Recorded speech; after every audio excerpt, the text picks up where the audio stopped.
All right, I think we can get started. Whoops. Okay, let me just go back here.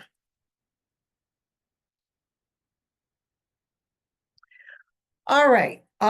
Just to be clear, I know there's a lot of confusion because there's so many different seminars and you're preparing for so many different things.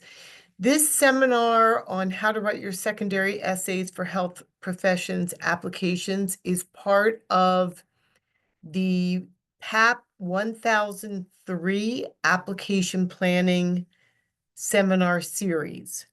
So if you're trying to complete your PAP 1003 seminars in advance of applying to medical schools or dental schools or optometry schools, this seminar on secondary essays is part of that application planning series, which is PAP 1003. Okay, so this is not a seminar you need to open up your pre-health file. Okay, this is a seminar that you need either after when you're getting ready to apply and you want to learn more about the actual application process and the various aspects of that. Okay, so after you complete PAP 1000 and maybe PAP 1002, then PAP 1003 is the next series that you should take advantage of. All right, I hope that's clear. All right, so just when you think you're done, right? You've already worked so hard. I know many of you have just completed the lengthy process of preparing for and submitting the committee letter application. Or you'll be applying with a letter packet and you're going to go to a letter packet application seminar. Either you went to one in November or you're going to go to one in February. And you've already done all this work and thinking about personal statement and your activity descriptions and I know with the committee letter application, there's a lot of writing there in terms of, how you've demonstrated the various pre-medical competencies, and other questions that relate to your path to becoming a physician. But you have more. Now you have more to look forward to. Yay! So soon after you submit your primary application, first week of June, you are going to get secondary applications. Secondary applications are additional individual applications that are specific to each school that you're applying to. So that means you have one main common application, whether it's AMCAS or ADSES if you are applying to dental schools, or OptumCAS if you are applying to optometry schools. And after, in that main application, there's going to be a section where you list your individual schools that you will be applying to. So you add SUNY Downstate, maybe SUNY Upstate, New York Medical College, on and on and on. There's so many of them. But when you add those schools to your list on the main application, then a secondary application will be generated. So that secondary application is going to go out to every individual who included that school on their school list on the main application. Okay. There are a few schools that, wait until the application has received an initial review before sending you the secondary, but many just send it automatically. So as soon as you put, SUNY Downstate on your main application, you will get that secondary application soon after you submit the primary application. The primary application being AMCAS. The secondary application being the individual specific application that you get from that institution. So I hope that's clear. Secondary applications are going to be just as important as the primary application, and you really need to approach them with the same diligence that you gave to completing the main application. And there is something called application fatigue, because remember, you're going to put in many, many hours filling out that main application. There's transcript entries, and then there's biographical information, and then you have to go back and add all of your work and experiences and, all of your personal statement. And there's a lot of work there. And so, by the time you submit that, you're already exhausted, and then you still have more to do. So this is a test of stamina. It's a test of perseverance. And you really have to try to keep up your energy level so that you give the same degree of energy to the secondary application that you gave to the primary application. Indeed, what you say in those secondary essays will often serve as the critical factor in determining whether or not you are offered an interview. So do not take these secondaries lightly, okay? You really need to pay attention to them. So what's the purpose of the secondary application? They're intended to provide, your health profession school, whether it's medical school, dental school, optometry school, etc., with more insight about you as an applicant. And they're really going to, help determine if you're a good fit for their program. Secondary essay prompts are unique to individual programs, and they may ask a wide range of questions. Even though there are some similar prompts that seem to come up year after year, there will be slight nuances in them, and there will be other essays that may, you may say, wow, this is very interesting. I've never been asked before. Right. So a lot of the prompts are similar in language and purpose, and many of these prompts relate to why you are interested in attending their program. Okay, and what are they looking for in your secondary applications? What more do you need to do, right? I mean, you've already exerted considerable effort in the main application. What else do you think they're looking for?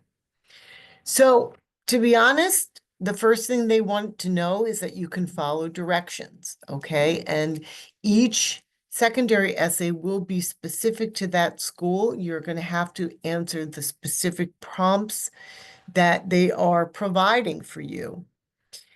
Second, they want to know that your goals and values align with the mission of the school. So this is another chance for you to further articulate your narrative and your goals.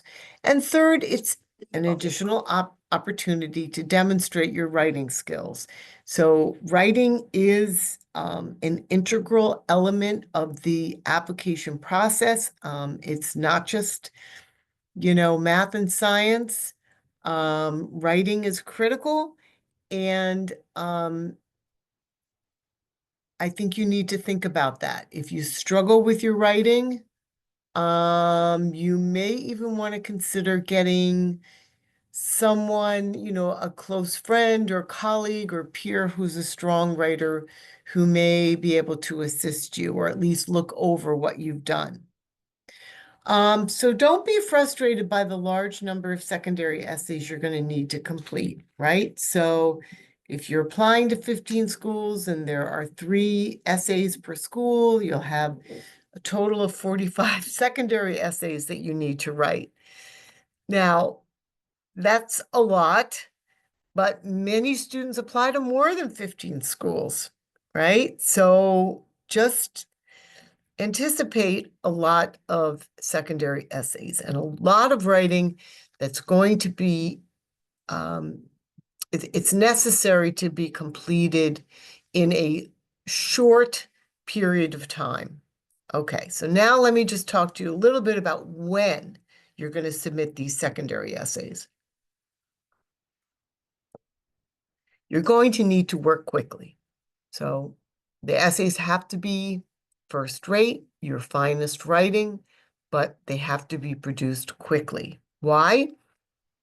Because medical schools, dental schools, other health profession schools gauge your interest in their program by how quickly you you submit that secondary after receiving it. And they can actually track that. They'll look at, they can find the date when they sent you the secondary, and then of course they'll record the date when you submitted it. So you really need to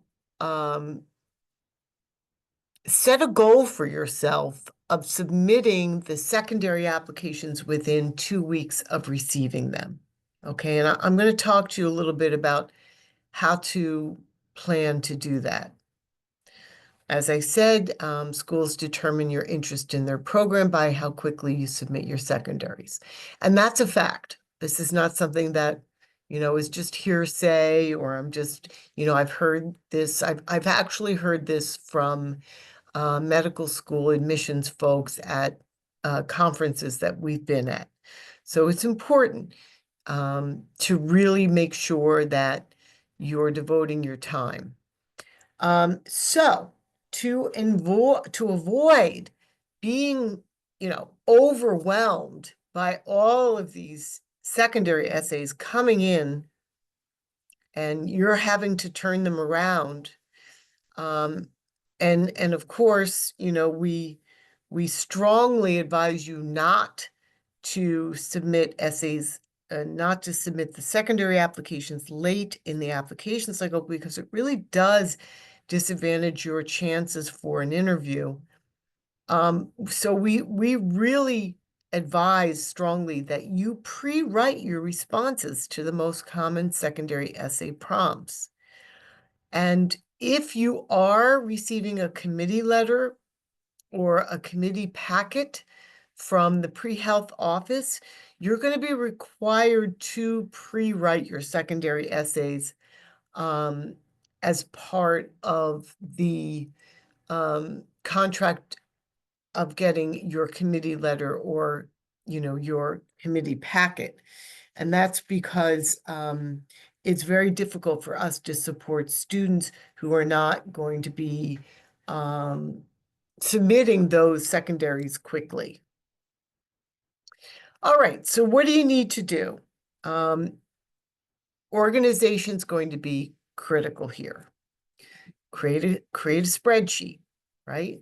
You're going to, after, if you're getting a committee letter or you're getting a committee package, you're going to be at some point in the spring meeting with Camille Jackson to go over your school list. You can add all of those schools to your spreadsheet. Camille will also help you in terms of advising you which schools should be the early ones that you add to your school list on your application. So she may say, add these 8 first because, get those secondaries in first because they're rolling and you want to get an interview in the first round. There may be schools that she knows from history, historically they're not really rolling. They continue to interview through March, and you may want to add those schools a little later to your application. I mean, not that late, we're talking July, so that you can complete those secondaries later in the process. But organization is going to be key. It's going to be key. You are going to have to be the keeper of your information here, and applicants are really at a serious disadvantage if they submit their secondary applications late in the cycle. All right, so What are some common secondary essay questions? It's very, very common to have the why school question. You have to really do your research and explain why you wish to attend this particular health profession school. Diversity or uniqueness, that's very common. What diverse or unique element will you bring to their school community? A question about personal challenge or moral dilemma. Something along the lines of describe a challenge you overcame or a time when you faced an ethical dilemma and how you learned and grew from that experience. Those questions are very common. Additional information, right? That's not uncommon. Is there any other information you would like to share with the admissions committee? And we'll talk more about that and whether or not to respond to that prompt. Post-college activities. So if you've graduated and there is a period of time between your graduation and your matriculation to medical school, medical schools want to know, health profession schools want to know what you've done or plan to do during that time, right? Which is why we always encourage students to be productive, to engage in experiences which are enriching, and enable them to learn more about the profession that they hope to enter. Long-term goals, right? So not uncommon to ask what type of practice, specialty, or type of patient population you hope to pursue and where. Now, obviously, you're not signing a contract that you're going to necessarily pursue that specialty, right? You may talk about emergency medicine in this secondary application, and then who knows, maybe you'll go into cardiology. But this is just a moment in time where, based upon your background and your experiences, they're asking you where you think you want to end up. Personal insight. Write an essay that gives us insight into your personality and character. Again, requiring a lot of self-reflection, and the ability to articulate who you are, what drives you, and the qualities that you think are going to make you well suited for the career that you're choosing. Describe the characteristics that make you who you are. How will they impact your success as a medical student and physician? These are all very, very common secondary essay questions. Most important activity. So from the list of activities and experiences listed in your application, please select one that has most impacted your decision to enter your chosen health profession. Okay?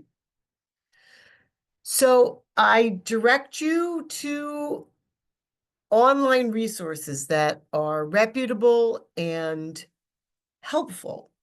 Every year, Shamasian Consulting posts a secondaries directory that's very helpful, and they update it, and it's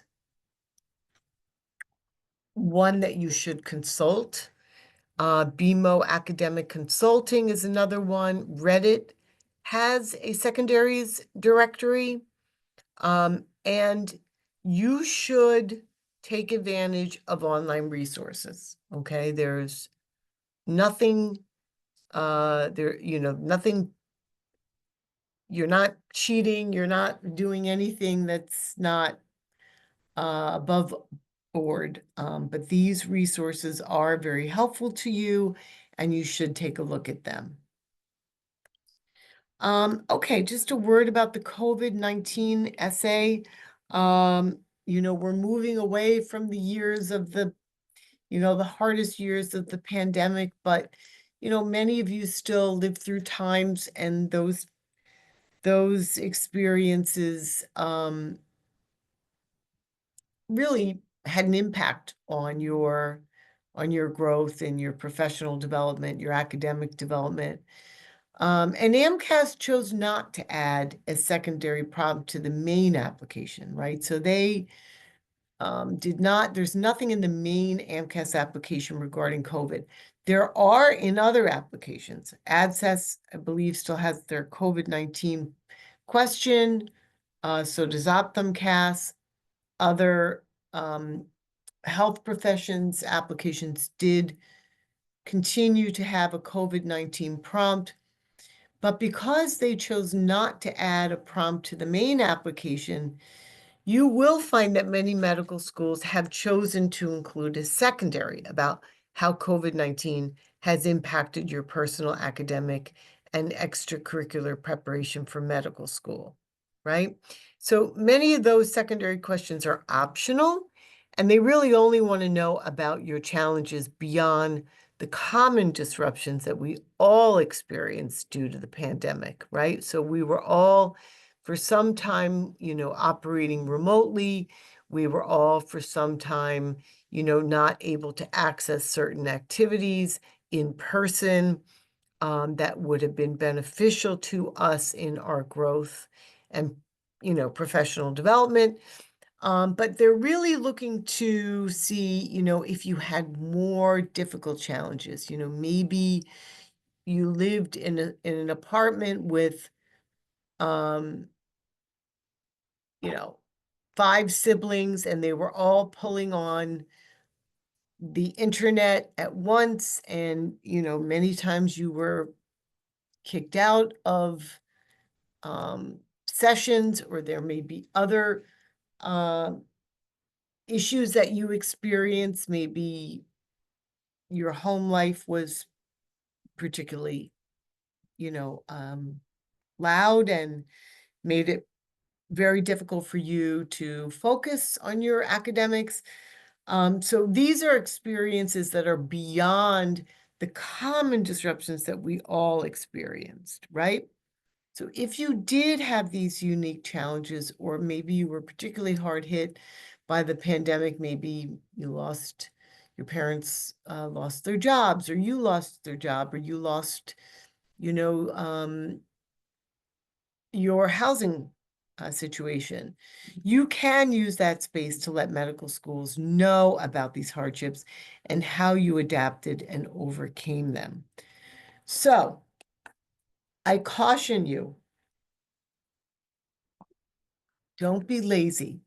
You have to really specifically respond to each prompt. There is an inclination. As I mentioned, there is something called application fatigue. And many applicants do experience it. So although secondary essays tend to fall into certain common categories, you have to pay attention to the nuances of the wording and respond directly to the prompt, and not just copy and paste from one school to another school. And this is one of the most common mistakes made on the secondary essays, okay? That they're not specific enough. Don't just make hurried revisions to a recycled essay. Take the time to respond directly and specifically to each prompt. I caution you against using essays from other applications. So if you're able to use the same essay, for one school that you're using for another, it's something that is probably not specific enough to that institution. And it will lead the reader to believe you don't really care about that application. Of course, you can draw on language from other essays with similar prompts, but you have to make sure that you are specifically directing your response to the exact language of the essay question. So it's really important, as I just mentioned, give precise answers to the questions. The school's mission and values are hidden in the questions they ask. So if you really want to attend a specific health profession school, spend the extra time to explain why your mission matches theirs, rather than just using a boilerplate essay. For example, if the medical or other health profession school is invested in research and they ask you to provide specific details such as your hypothesis or how you might develop another research project, make certain to address exactly what is being requested.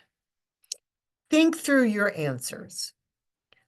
Schools that use small group learning methods may present an essay asking how you would deal with working in a small group. You may be asked to write about how you would handle someone who was domineering or did not allow others to speak. It could be that one member isn't showing up for sessions, or that someone is very shy, or any number of scenarios. And you need, through your writing, to come up with a plan to handle this within the group structure. The temptation may be to come up with an expedient solution without considering all the consequences.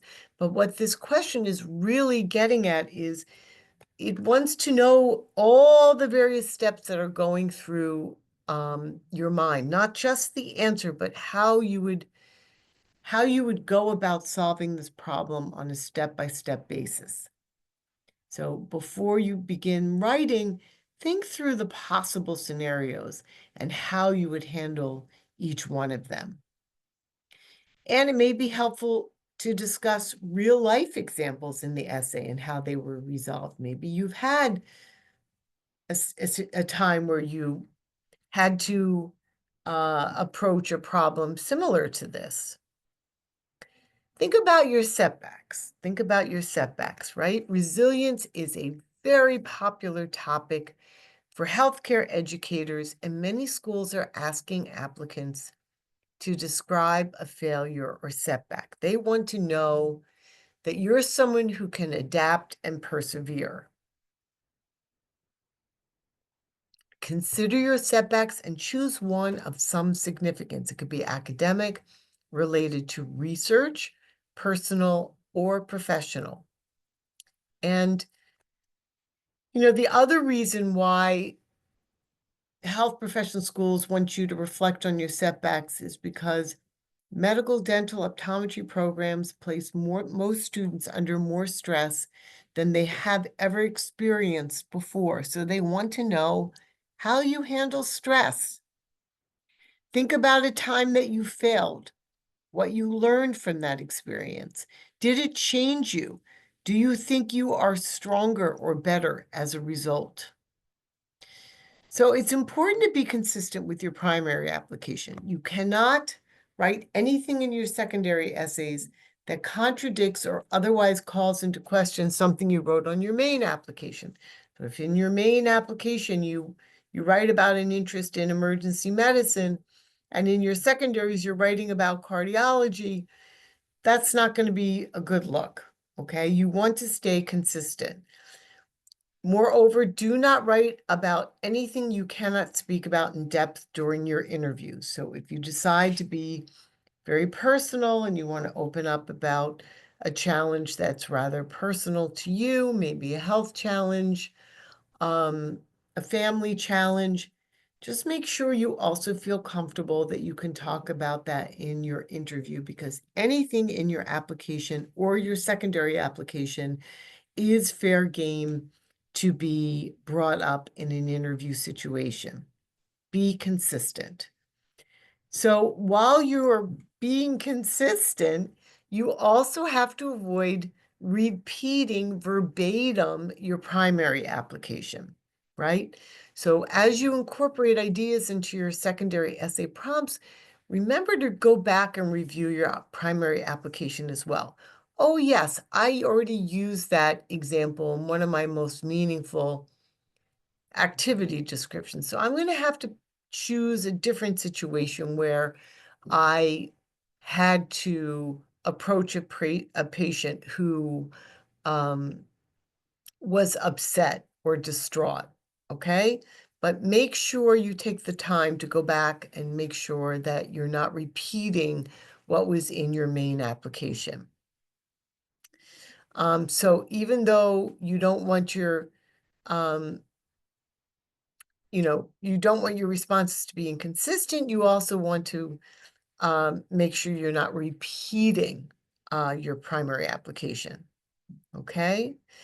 So, and by striking this balance, you're going to come across as sincere and hopefully persuade the school to offer you an interview.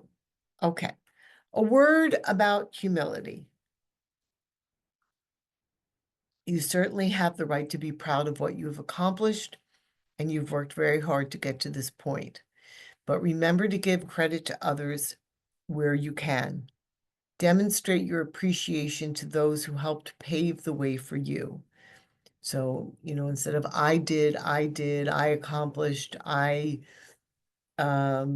attained, make sure you give credit to the assistance you've received from mentors, from PIs, from groups that you've worked with, others, and your humility, okay? And that's important because humility is also connected with the ability to follow instructions, which is essential. Show medical, dental, optometry programs that you are teachable, right? Remember, you're applying to medical school. If you already knew everything about medicine and how to practice medicine, you wouldn't be going to medical school. So show that you still have a lot to learn and many skills and much knowledge to gain. All right. So just in terms of maintaining both your narrative and that of the school you're applying to, a couple things to think about. What is a narrative, right? Many students, what do you mean a narrative? What's a narrative, right? So your narrative is really the experiences that you are weaving into your personal statement and and the activities in the primary application, right? So they may be experiences that took place from where you grew up, or maybe if you lived in another country and came here, that may be part of your experiences. Other lived experiences may be part of your narrative and what you hope to accomplish in your profession. And you want to make sure you weave that same narrative into your secondary essays, right? So admissions are going to know you by this narrative, or what we call personal theme, right? Whether it's your desire to give back to your community, serve the underserved, work to eliminate healthcare disparities, or maybe take part in significant research experiences throughout your career. Each of these things are very much part of your narrative and connected to the theme of the school, right? You can find more about this theme or mission or mission statement on the About This School page of the website of that school. And if you can connect your personal narrative to the mission or theme of the school in a way that shows the school you're a good fit, as well as someone who will add diversity and make a unique contribution to the student community there, that's going to be very, very helpful for you. So just an example of what, a mission statement looks like. Harvard's is to nurture a diverse, inclusive community dedicated to alleviating suffering and improving health and well-being for all through excellence in teaching and learning, discovery and scholarship, and service and leadership, right? Harvard embraces what they call community values. It's a community dedicated to excellence and leadership in medicine through education, research, and clinical care. They also, as part of their community values, talk about collaboration and service, diversity and respect, integrity and accountability, lifelong learning and wellness and balance. Okay? So become familiar with the mission statements of the schools. All right. This is SUNY Downstate's mission statement. Provide an innovative and integrated medical education that prepares the next generation of socially conscious physicians, okay? Pick up on these little nuances. Socially conscious physicians and scientists delivering high quality, compassionate, and culturally responsive healthcare to diverse populations, right? So in their mission statement, you can pick up a lot of specific nuances in what these schools are looking for. And we do know that SUNY Downstate is looking for socially conscious physicians, ones that are going to,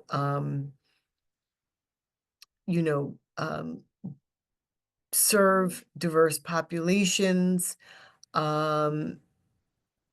and have a strong emphasis on community engagement and community services.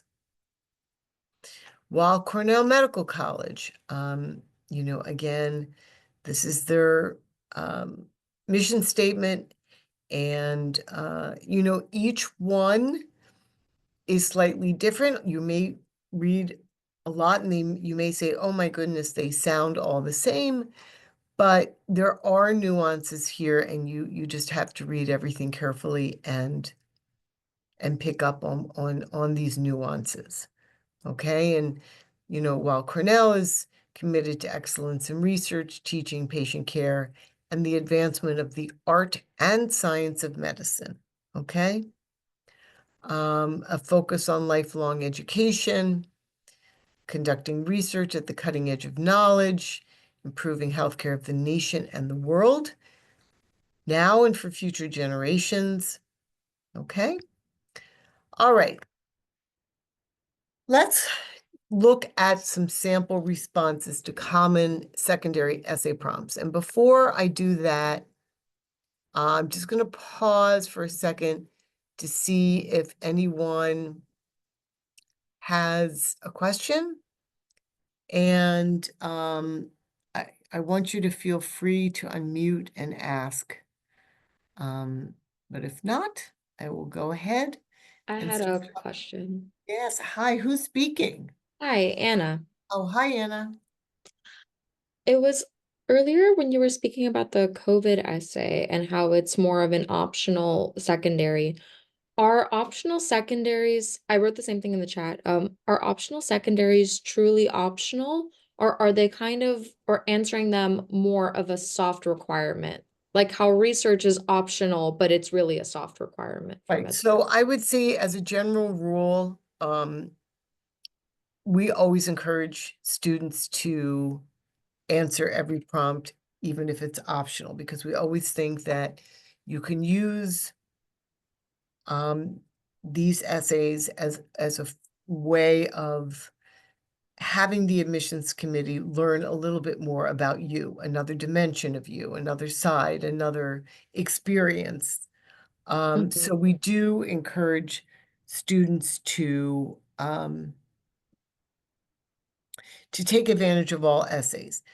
However, there are students who choose, not to put anything down for the COVID-19 prompt because maybe what they experienced was just like everyone else. Now, if you were impacted in any way, maybe your parents didn't lose their job, or you had a comfortable situation learning remotely, maybe you moved past those disruptions that everybody had, but perhaps the pandemic had an impact on how you view healthcare or how you view your responsibilities as a physician to prepare for the next public health emergency, right?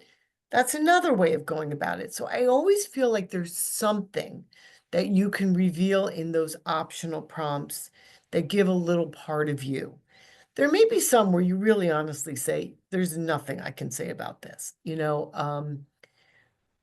We're going to have another seminar on the other impactful experiences essay, which is in on the AMCAS application, and it's the newer version of what used to be the statement of disadvantage. Mhm. And it's broader, but there are still students who choose not to write anything because they don't feel there was any real lived experience that they had that really, that was not otherwise disclosed in the application and really wasn't a challenge or a setback. So I guess the general answer to your question is I would try to find a way to answer every question, even if it's optional. But, Perfect. Thank you you so much. know, yeah. Yeah, with a grain of salt. With a grain of salt, with common sense. Thank you. Okay. Anyone else? Um, sorry, I have a question about something. Sure. This is Sophia? Yes. So, I'm a freshman and I'm not really sure that I'm supposed to be in this meeting, but Yes. When did you join? Did you join when I was mm, talking about PAP 1003 seminars and how you don't need to attend them until you're getting ready to apply? I joined like a little bit later because I was still trying to register for the meeting, but I still stayed because I didn't want to interrupt you.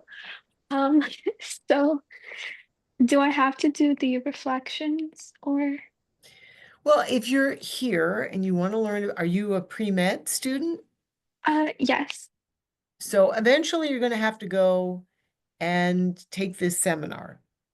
So if Mhm. you want to stay and you want to do the reflection, that's fine. But you just, you're going to have to, make sure you write down the date and and the seminar that you attended.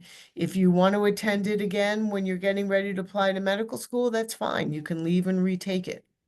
Okay, thank you. And another thing, I can't really find the reflections for some reason. I know they're supposed to be in the email, but Well, Mazal, I think, posted it in the chat. She oh, posted the link. okay. Thank you. Mhm. Anyone else? Yeah, I had a question. Okay. Hi, Mazal. So I was just wondering, what is the like word limit for the secondaries? Right, we'll talk about that. And when you go to the online directories, it will tell you. Some are short, you know, some are 500 words, some are 100 words. So there's a range. Mhm. Some talk about the limit in characters, some talk about it in words. So yes, you do have to pay attention to that. And I'm assuming we're like strongly encouraged to use all the space that we get, right? Well, I mean, you don't have to write, like, if you have 500 words, you don't have to write 499. But I mean, I think, yes, I mean, I think overall you are encouraged to use that space. I mean, if they give you 500 words and you write 100, maybe medical schools will think, she didn't really want to spend that much time on it. She didn't really care that much. Right. And there's usually a lot to write about. I find students tend to have to edit down rather than add on. Mhm. And also I wanted to ask, like, how similar is the committee letter application process to like The the real secondaries? actual Yes. medical Well, school? first of all, a lot of what you wrote in the committee letter application can also be used in your secondaries. So you've already done that work. And also in the supplemental application that you're working on, you're actually pre-writing those secondaries. Okay, I see. So, I mean, we're forcing your hand. We're making you do this in advance because we know it's challenging and we don't want students to wait to the last minute. Yeah, thank you. Okay. Raisa? Yeah, hi Nina. So I had a Hi. follow that question. So for the supplemental application, should we mention experiences that we haven't already mentioned in the committee letter application? No, I don't think it needs to be completely separate. If there is an experience that you would like to write about Mhm. in your secondaries, that's fine. As long Okay. as it wasn't in your personal statement. Because remember, dental schools are going to see your personal statement, your activity descriptions, right? Mhm. But they're not going to get your committee letter application, Oh, okay. I see. right? Yeah. That's for your committee letter writer. Yeah. Okay. Well, thank you. Mm-hmm. Any other questions before I go on? All right, let's do it. Okay, so now that we've reviewed the basics of how to approach your secondary essays, we're going to review how to write responses to some of the most common secondary questions. These are the ones that I find are most common.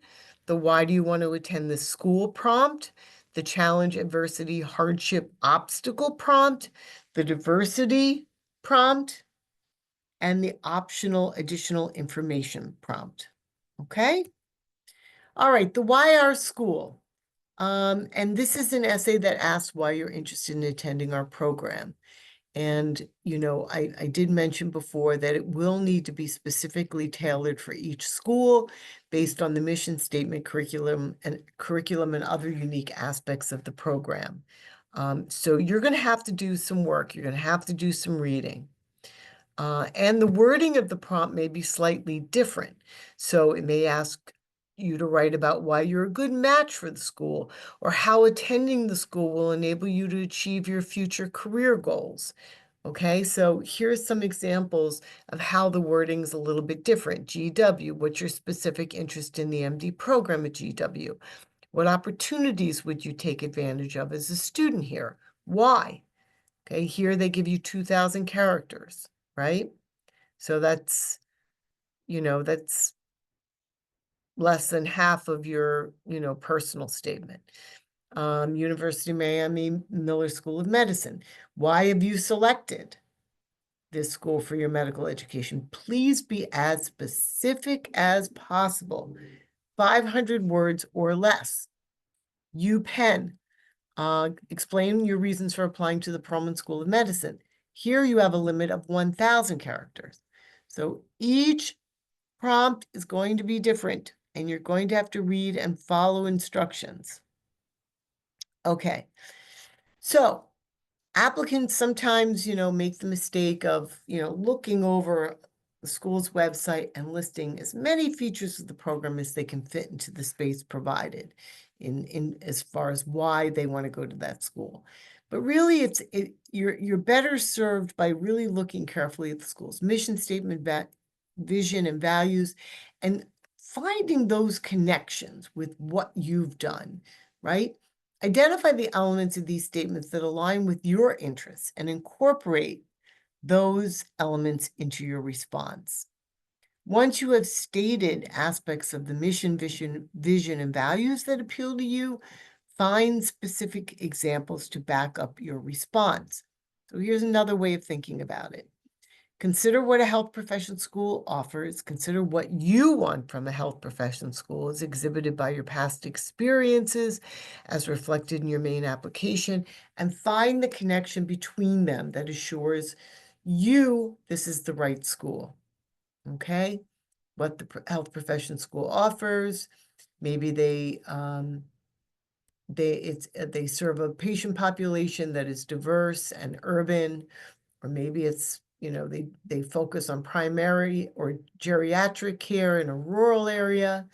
Look at the curriculum, maybe it's PBL, early clinical experiences, special pathways, special classes, global medical missions, research. You know, does the school value research? Does it provide its students with research opportunities? Is there a faculty member whose research you would love to contribute to? And what does the school care about? Okay. Overall, what about the school as a whole resonates with you? And then, you know, you have to think about, again, what you've done. Make your list.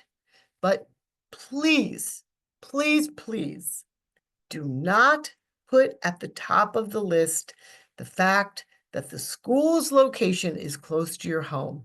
I see it all the time.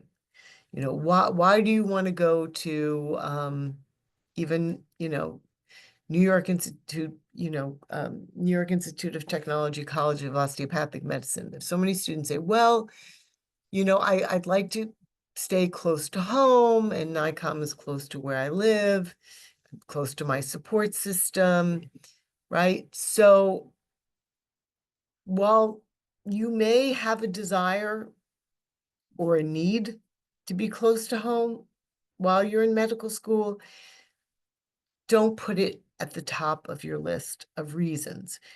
Focus on what the school provides and how that is consistent with your narrative and learning style, okay?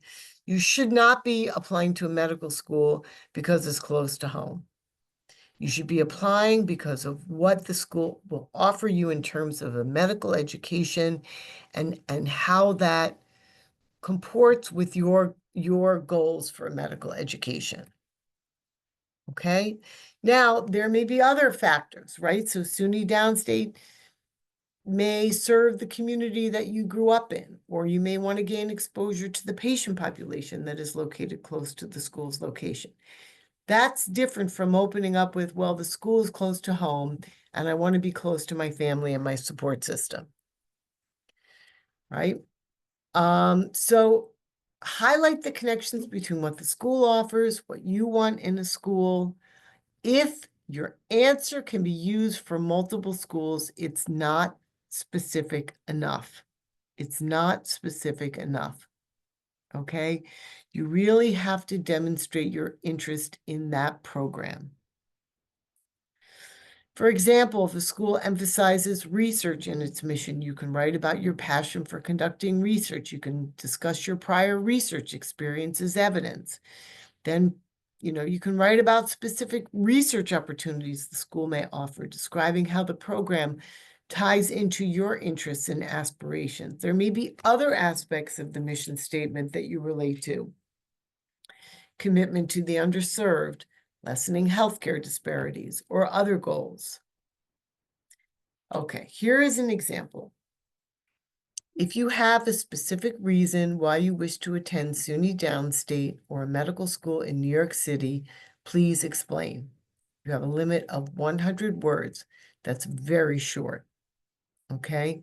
This applicant writes, having lived in government-subsidized housing in Brooklyn for 21 years, SUNY Downstate will enable me to gain valuable clinical experience caring for the ethnically diverse and low-income population that I grew up with.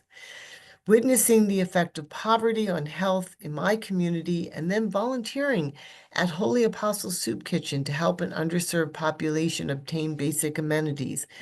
I understand the importance of preventative care in medicine. Downstate's devotion to improving community health through programs such as the Brooklyn Free Clinic and Center for Community Health Promotion and Wellness contributes to my decision to apply to this school. Okay? This is very specific. It names specific opportunities there that align with this applicant's values and goals for a medical education, and it sets it out very clearly. All right, the challenge, adversity, or hardship prompt. We are moving on. Are there questions about the Y School essay before I move on? All right, I'm moving on. All right, so as I mentioned before, secondary prompts often include a question that asks applicants to describe a challenge, adversity, or hardship.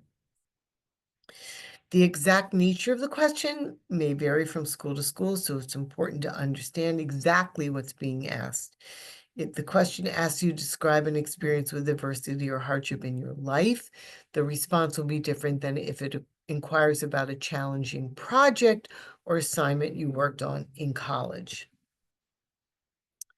And this is really a great opportunity for to demonstrate resilience, which is a key quality that health profession schools look for. Whether you're being asked to discuss a life situation that was difficult to deal with, or a setback in a research project, you want to show that you were able to bounce back from the difficulty. Remember to also reflect on what you learned from the experience and how it helped you grow. In doing so, remember to stay positive. Do not make yourself sound like a victim or seek pity from the application reader. You want to describe this challenging situation in a matter-of-fact fashion, not with a lot of additional creative language and dramatic flourishes. Just tell the situation, the challenge as it happened, and explain what approach you used to overcome it. Remember, this is not a creative writing piece. These are still essays that are being sent to medical school. So you do not want to write like you were writing a creative essay for an English class. All right, here's an example. Over time, I have worked hard to overcome my lack of self-confidence. I was always a quiet child who grew up with 2 older sisters doing most of the talking. As I aged, I came out of my shell to an extent and became more outgoing. However, I have always struggled in one particular area, public speaking. My passion for medicine grew early as I observed my eldest sister work alongside physicians during her nursing training. However, my shy nature led me to select pre-nursing as my major, since nursing does not really require the ability to speak publicly like being a physician often does. I did not truly consider a career as a doctor until my anatomy and physiology professor suggested I do so after recognizing my drive, aptitude, and passion. Even so, it took introspection and time to recognize that I held the potential to become a successful physician. Over my undergraduate career, I participated in many group presentations during classes without the benefit of being taught how to successfully prepare. On every occasion, I would become so nervous that I was unable to sleep the entire night prior. By the time I presented, I would be so distracted that I could not think straight, let alone get my point across clearly. Then this went on until I had the opportunity to participate in a class called Peer Instruction in Laboratory Occupational Training, which was an extension of a class that I had succeeded in, Quantitative Biological Methods. He goes on to talk about how this class is designed to expose students to research articles and assist with laboratory techniques and homework, and a large part of the grade for the class consisted of teaching a laboratory section.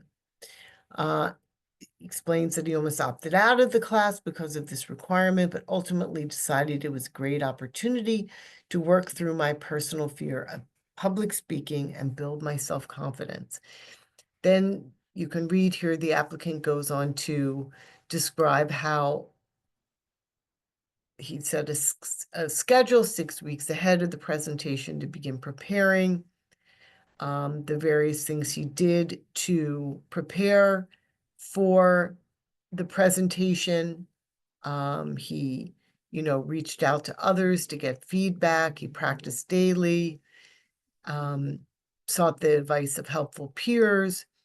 Ultimately, I felt that I was able to present eloquently and received an excellent grade.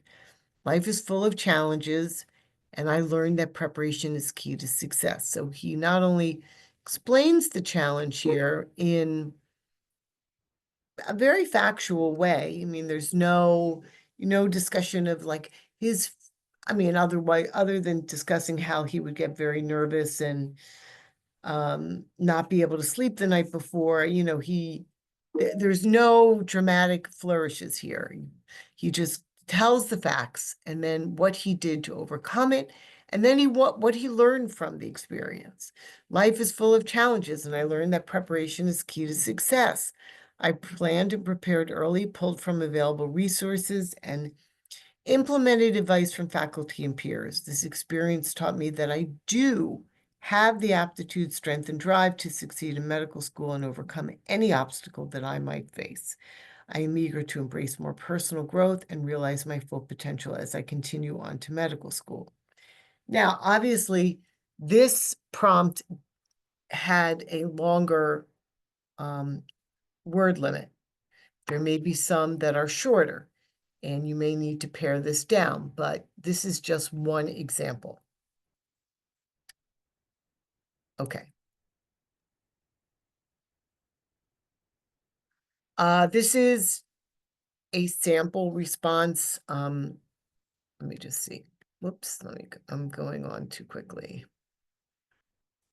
Okay, this is another sample response to the challenge obstacle prompt. Okay, this is completely different from the first. The first one talked about lack of self-confidence and a fear of public speaking and how he overcame it. This is completely different. This is describe an obstacle you've overcome and how it has defined you. And it's a one-page limit, and it's very broad, the prompt, so it can really encompass a lot of different challenges or setbacks you've had. But this is a completely different response. Immigrating to the United States in 1993 from the former Soviet Union, my parents were forced to escape from their war-ridden countries with neither money nor knowledge of English. Neither of them pursued a higher education since they needed to monetarily support our family after I was born a year later. Consequently, being the firstborn to two immigrant parents became my most challenging obstacle growing up. Lays it right out. This was the most challenging obstacle he had or she had. The language barrier was difficult to overcome. Since no one taught me English, I spoke strictly Russian at home and began my education in a Jewish school learning Hebrew. When the time came to apply to middle and high school, I recognized that I would also not be able to rely on my parents for advice about colleges, since neither of them completed a four-year program. I had to learn how to navigate through a society whose expectations were different from the one that I was taught at home, and an educational system foreign to my parents. The hardships I had as a child learning English and making friends with students that spoke, dressed, and ate differently from me was resolved using one core value in the Bukharian Jewish culture: community. My parents emphasized the importance of a tight-knit community and respect for others. I used those principles to create friendships through sports, helping generate a sense of belonging. Subsequently, knowing little about higher education, I relied on my teachers and counselors for guidance. I conversed with them frequently after class about programs to apply to or study habits to employ. Their mentorship and advice was invaluable. Here, giving credit to others. I studied with them, gradually learning how to succeed academically. In May 2020, I became the first member of my immediate family to graduate with a bachelor's degree with top honors to go along with it. When my parents met me after the graduation ceremony, I recognized how proud they were. They came to this country for their children to be successful, and seeing my diploma, they knew they made the correct decision. Being born in the government-subsidized housing projects in Starrett City, I was fortunate to be standing outside of Madison Square Garden as a college graduate. However, what defined that moment was realizing that I had set an example for my two younger siblings. By studying diligently and staying committed to learning, I showed them a route to obtaining a college degree, even through the challenges that we faced. I assisted them with their homework and explained how to prepare for exams, and did what I could to assure that their paths would be easier than mine. Currently, my brother, 20, is the manager of his employer's pharmacy and studies business in college, and my sister, 14, is in the honors program in her high school. Their successes give me a sense of fulfillment, and I hope to be defined in part by their accomplishments. So here also, looking to, learn from this experience and to pay it forward by mentoring others and helping others. Okay, so clearly a range of responses to the obstacle, challenge, setback prompt. Okay? So the diversity secondary prompt, right? It's asking how you expect to add to the diversity of the medical dental optometry school community at that program. Your diversity secondary essay is that opportunity to share with admissions committees what you bring to their medical school community.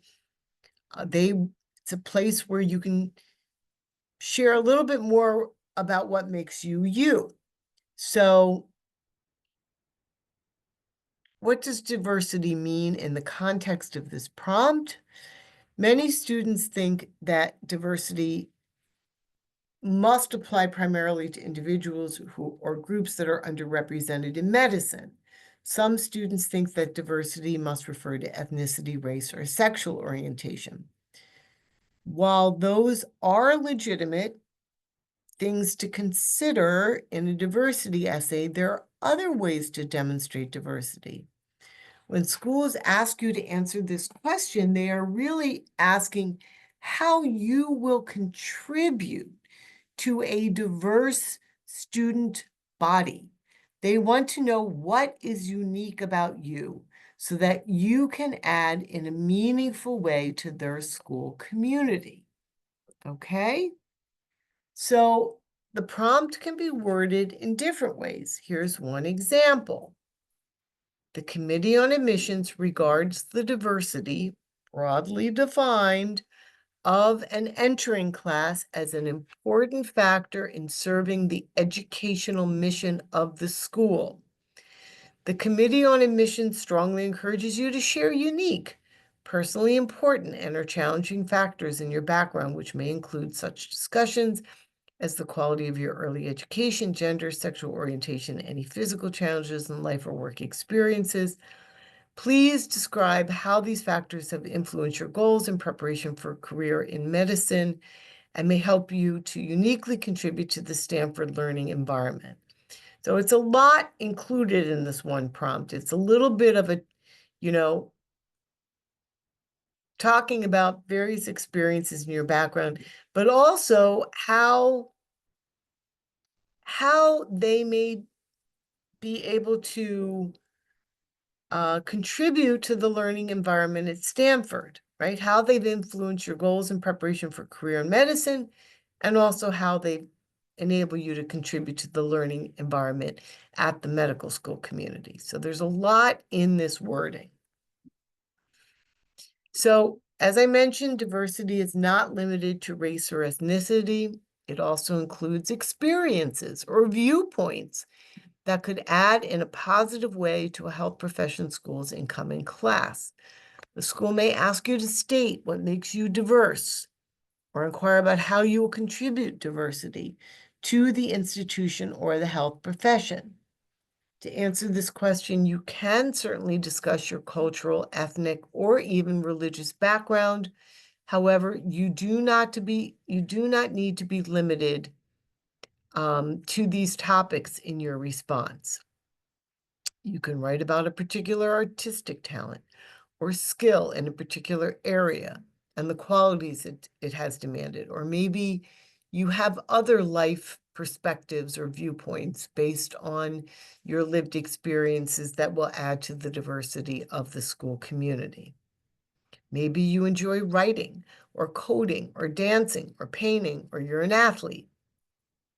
All right? But it's not just about talking about what it is that you've done, but explaining what kinds of perspectives you've gained from that experience that will allow you to contribute to the diversity of the school community. Okay, so it's two parts.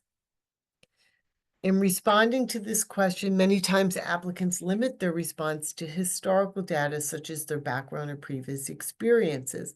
However, depending on how the question is framed, you can go beyond and provide concrete examples of how prior exposure to diversity would enable you to contribute to the health profession school and the profession, right? So diversity can be demonstrated in the important perspectives gained from your distinct course of study as an undergraduate student. Maybe you majored in economics or bioinformatics or philosophy or public policy. Maybe you were a Thomas Hunter honors scholar, and that honors curriculum gave you unique perspectives that that can that you would bring to the medical school community in terms of your approach to your education and to your interactions with others? Okay. This is a response. This was a student who was applying to Tufts. She was a Muslim Saudi woman, but she writes she's not the preconceived notions of being closed-minded, uncultured, or oppressed. She's a passionate helper, an open-minded extrovert, and a curious explorer of the world. And then she goes through her life experiences and how it shaped her. Though I grew up attending a school that taught me to be a leader and encourage competition, and though traveling the world allowed me to explore new cultures, homogeneity was the norm everywhere I went until I attended school in the US. George C. Marshall High School showed me how enriching diversity is. There, in a mixture of backgrounds and ethnicities, I was an other among many others. The following year in Nebraska, so she obviously moved around a lot, was different, and I experienced the damage of prejudice when I was the only other. My experiences drove me to work to bring different people together to give back. Years later, when at NYU, this personal passion pushed me to create a volunteer tutoring nonprofit organization. I believe the other in me, with the uncommon background, the unique experiences, and the interesting perspectives, will contribute to the diversity of the student body at Tufts. Okay, that's an example. We talked a little bit about the optional prompt, right? And this is not uncommon. It could be worded such as this: the admissions committee values hearing about each candidate for admission, including what qualities the candidate might bring to the program if admitted. If you feel there is information not already addressed in the application that will enable the committee to know more about you, and this has influenced your desire to be a physician, please feel free to write a brief statement in the space below. Now, you've already written so much about all your experiences and how they've impacted your desire to pursue this career. It's challenging to find some other angle to address this, or some other perspective that you haven't already talked about. I understand that, but I bet with a little brainstorming, you could come up with something that you could expand on a little bit more or talk about from a different angle. You may address any subject you wish, such as being a first-generation college student, or being part of a minority group, or being the child of undocumented immigrants, or being undocumented yourself. Note the question is optional and that you will not be penalized should you choose not to answer it, right? So as Anna pointed out, does this mean it's really optional? Okay, and sometimes you really truly don't have anything to add to that prompt, right? But we do strongly advise you to use all opportunities in the application to show the different aspects of yourself, right? Health profession schools are looking for real people who have unique identities or unique life experiences, so don't be afraid to discuss who you are. That being said, they also want to make sure that you can handle the rigor and intensity of the program.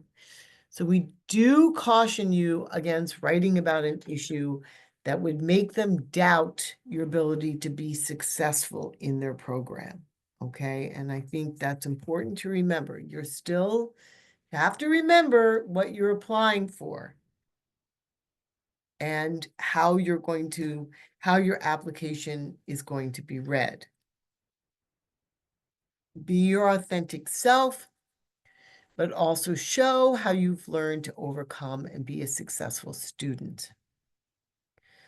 All right, so just these are you know, you'll find these in the online directories as well. But as of last year, these were the prompts for SUNY Downstate, and they rarely change from year to year, rarely, which is why we do ask you to pre-write. So SUNY Downstate asks, will you be attending college full-time as of September 15th? If no, please describe your activities for the period of September 15 to July 1. I'm not sure why they choose those dates, but you want to be, they give no word count, but you know, I pretty much advise students to be more factual in your description here. You can talk about what you're going to be doing, maybe why you chose those activities. What will be your support system while in medical school? So here you can always, you know, talk about your family, your friends, but I think it's important to know that you're entering a new community at medical school, and I think it's important to be open-minded and talk about trying to get involved in opportunities for connection and support through making new friendships in medical school, right? Being active in various organizations that may help you build those connections and support. Describe what personal urban experiences prepare you to live and study in New York City. So that should be fairly straightforward for most of you, since most of you grew up here. You're comfortable with public transportation. You've learned to live with the distractions of living in an urban environment.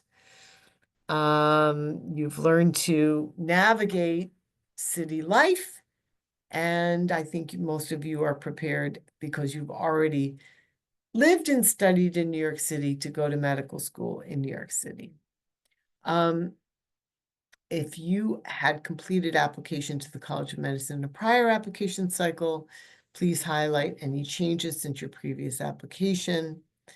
That's obviously directed towards reapplicants. Why do you believe you are a good fit for SUNY Downstate? The why school question. What is your experience with diversity, health equity, and social justice? So that's different from how you're going to contribute to the diversity of the medical school community. This is looking at, again, read through the lines. We know that SUNY Downstate's mission is focused on diversity, health equity, and social justice. So they want to know what in your life experiences, you know, you've done to learn about these issues. What experiences that have you had that have exposed you to diverse patient populations, diverse student populations, diverse populations in your communities, issues of health equity and social justice. So remember, you've got to look at these prompts in light of their overall mission statement and what they're looking for to determine if you're a good fit for their medical school. Okay, this is SUNY at Buffalo, Jacobs School of Medicine. In 300 words or fewer, share how you hope to impact medicine at the Jacobs School of Medicine and Biomedical Sciences and in the Western New York community. If you need additional inspiration, please feel free to explore this well beyond curriculum. So obviously this is the why school essay. In 300 words or fewer, please explain how you would respond to a fellow student who muttered a racist or homophobic statement under their breath in your presence and that of other peers. Okay, again, don't just come up with an expedient solution. Think through the various steps of how you would handle this and what you would do. Okay, all the different scenarios and consequences and what steps you would take to address the situation, how you would respond. in 300 words or fewer, outside of medicine and beyond the details of your application, please share with us what you do for self-care and or what brings you joy and why. Okay?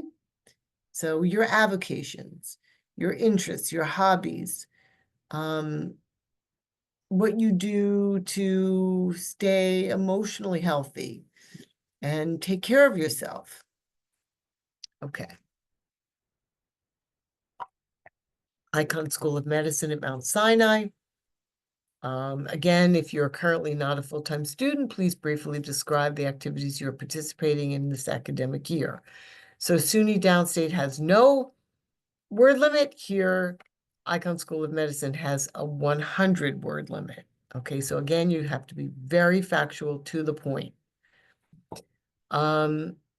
Is there an important aspect of your personal background or identity or commitment to a particular community not addressed elsewhere in your application that you would like to share with the committee? Aspects might include, but are not limited to, significant challenges in or circumstances associated with access to education, living with a disability, socioeconomic factors, immigration status, or identification with a culture, religion, race, ethnicity, sexual orientation, or gender identity. Please briefly explain how such factors have influenced your motivation for a career in medicine. Again, completing this section is optional. But there may be something you want to talk about here. What is the toughest feedback you ever received? How did you handle it? And what did you learn from it? Again, this is basically another way of asking the, obstacle, challenge, setback, right? In other words, describe a situation that you have thought to be unfair or unjust, whether towards yourself or towards others. How did you address the situation, if at all? Okay, and then optional.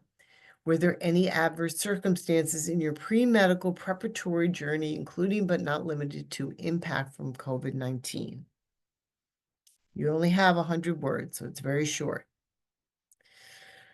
Albert Einstein College of Medicine asks about unique life experiences and anything else you would like to share with us.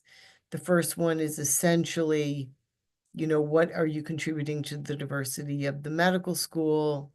Particular challenges or successes you've encountered. And then anything else you want to talk about as, a way to share a little bit more about you.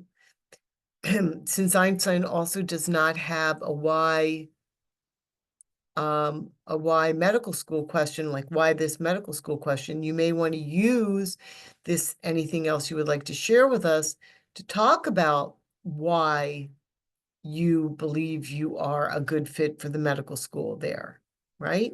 So be strategic about how you answer these responses and make sure you use them to your advantage in the application process. Renaissance School of Medicine at Stony Brook University. Tell us how your past experiences and or challenges have defined you. Again, right? Respond to one of the following 2 questions. Describe how you as a future physician plan to address the social determinants of health. What is, in your opinion, the role of a physician in addressing systemic racism and societal injustices? Right? Some of these things you may have written about in your committee letter application, right? And you can refer back to that language, or even in your main application. Will your education be continuous between college and medical school matriculation? If no, please explain what you have done or plan to do during the gap period and why. Okay, so this is asking not only what you've done and or plan to do, it's asking why you chose those particular activities. Okay, and it's 500 words or less. But again, this is a very common question, right? Now, it's going to be different for each school based on the word limit and the nuance of the question. So for dental schools, Penn Dental asks, what do you do that helps you understand the perspective of others? Please provide an example. How will you judge if you're a successful dentist? What qualities of Penn Dental Medicine do you feel will help you achieve your professional goals and how? That's basically the why school essay, right? In the past, they've asked what ethical dilemmas you've encountered during your education. That question did not appear last cycle. But NYU College of Dentistry has their own questions.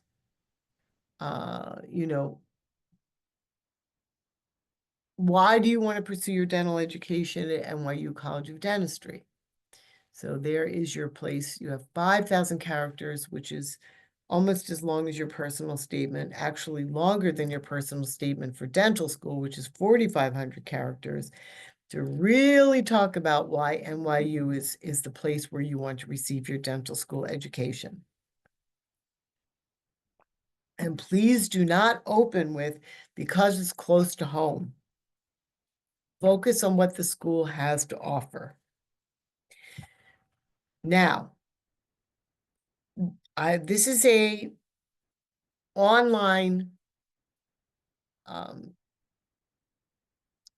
directory of dental school secondary questions. It's under the bootcamp.blog, dental school secondary questions. And I think that may be helpful for you also. Many dental schools don't have secondaries. Some do, not all. This is a sample for what qualities of Penn Dental Medicine do you feel will help you achieve your professional goals and how? Please describe. So this is why Penn Dental Medicine. Penn Dental Medicine is a leading institution to provide me with a well-rounded, inquisitive, and research-oriented education. For my professional future, the opportunity for a clinical-based curriculum and exposure to various specialties is vital. As a hands-on learner, the simulation labs offered in the first-year curriculum would allow me to develop the fundamental instrument skills essential to being a proficient dentist. The balanced curriculum at Penn Dental will allow me to further develop my knowledge of human biology and anatomy while simultaneously developing my dexterity to treat patients exceptionally in the future. My goal as a professional is to continue to grow and provide quality care for my community. Part of providing quality care is being adaptable to diverse cases that will ultimately require individualized treatment implementation. One of the prized opportunities of Penn Dental Medicine is the opportunity to learn from a broad array of clinical broad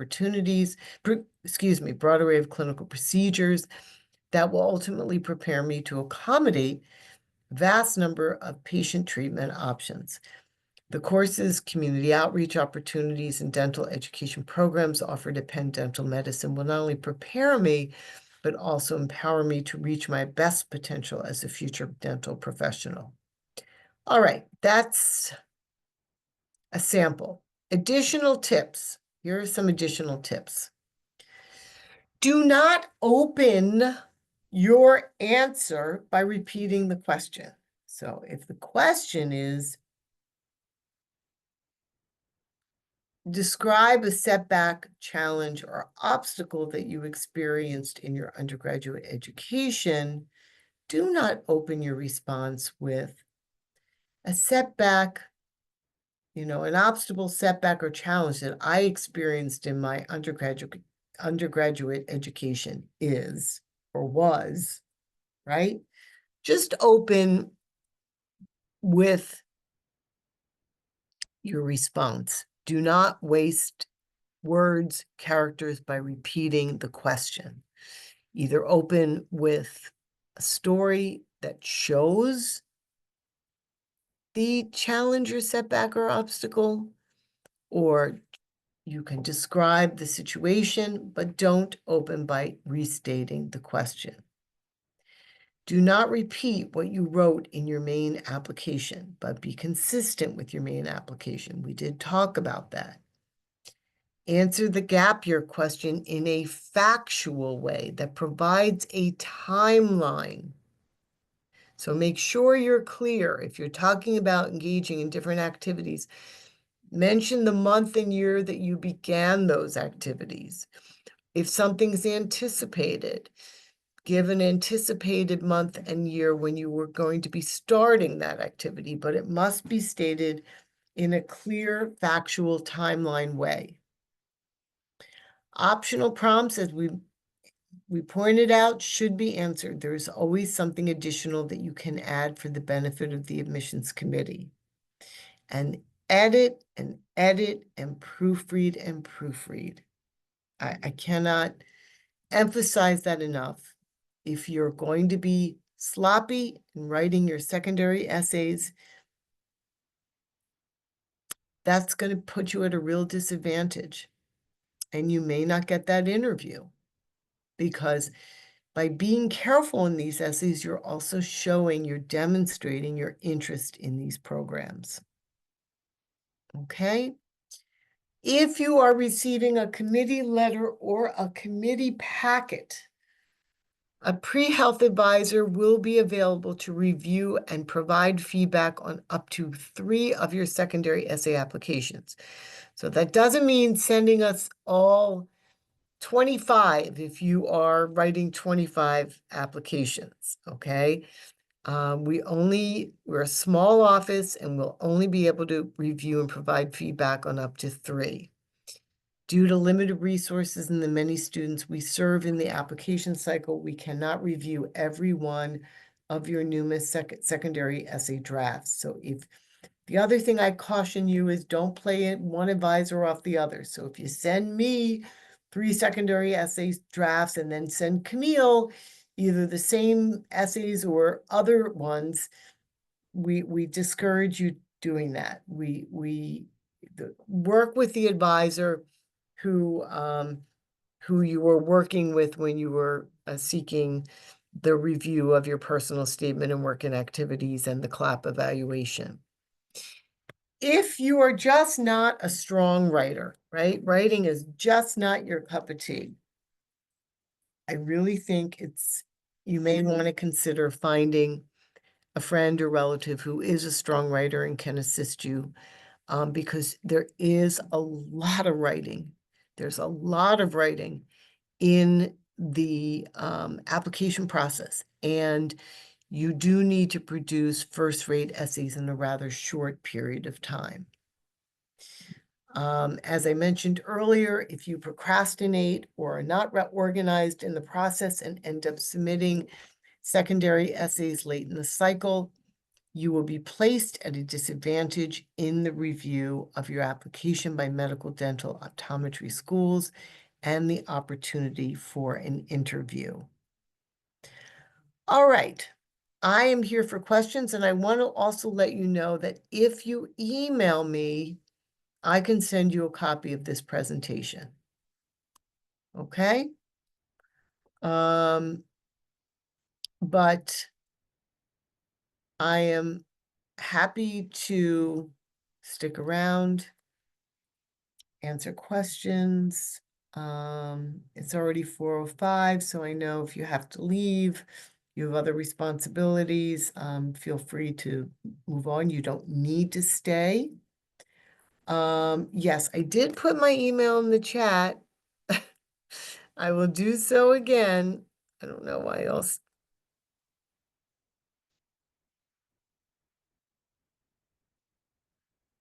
Okay.